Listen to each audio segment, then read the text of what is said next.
Salut tout le monde. Tit leçon nou pou jodi a se What's the date? Ou ki dat liye?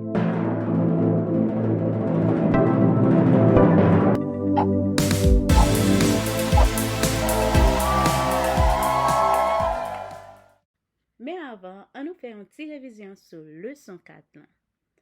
Match the ordinal numbers. 13th, 2nd, 100th, 40th, 75th. Pause vidéo an pou rolye mot sa yo.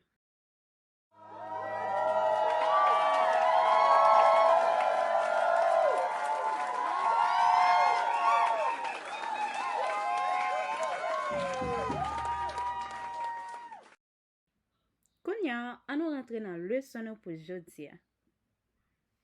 A calendar. Year. Month. Week. Day.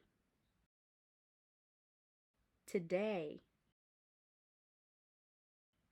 Yesterday. Tomorrow. Weekend. Last week. Next week.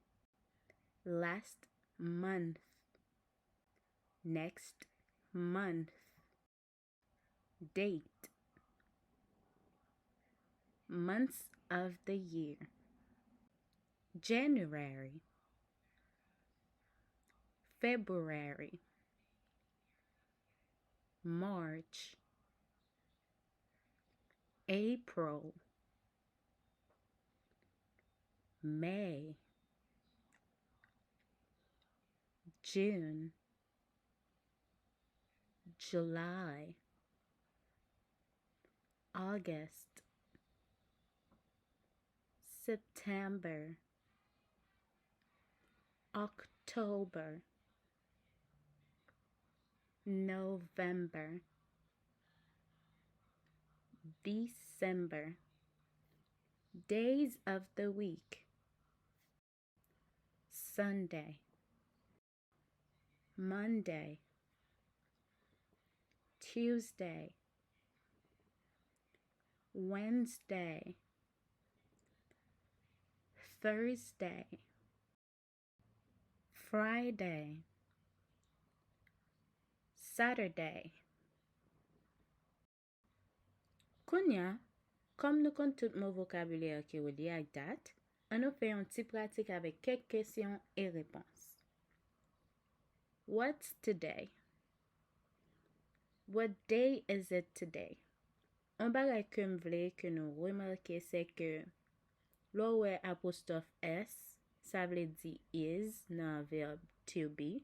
Donc, what's today vle di what is today. E repons ke nou kapab bay se today is epi mette jou ke Polan e jodi. Donc, today is Thursday, June 6th. Today is the 6th of July. What's the date? Ou, what is the date? What is today's date? Sauf ke nan parti ki an ba ki se what is today's date, la ou baka di what is today is date. Non, ou baka di. E map explike nou pou ki rezon peut-et nan prochain leçon ke mwal parle. An lot bagay ke nou remarke, au lieu ke ou di today is, ou kapab di it's. Paske et lan se pou chose. Et today, se yon chose. Donc, it is ou it's March 17. It is ou it's March 17th. It is ou it's the 17th of March. Troisième bagay ke nou kapab remarke se ke ordinal numbers yo vrèman important la, tankou 17th. Mais ou utiliser sauf que si ou intéressé ou bien si ou voulez faire plus pratique avec. Le plus souvent, mon yo juste dit March 17 au lieu de 17th of March. Mais comme ou get en ça ordinal numbers yo donc il pas vraiment un problème pour. Eh bien, amis, merci le fait que vous avez gardé le son ça. Comme devoir essayer de chercher un ami et modèle qui joue jeudi en anglais. Et me quitte on est que capable de répondre qui joue jeudi en anglais. Maintenant, prochaine leçon. Bye bye.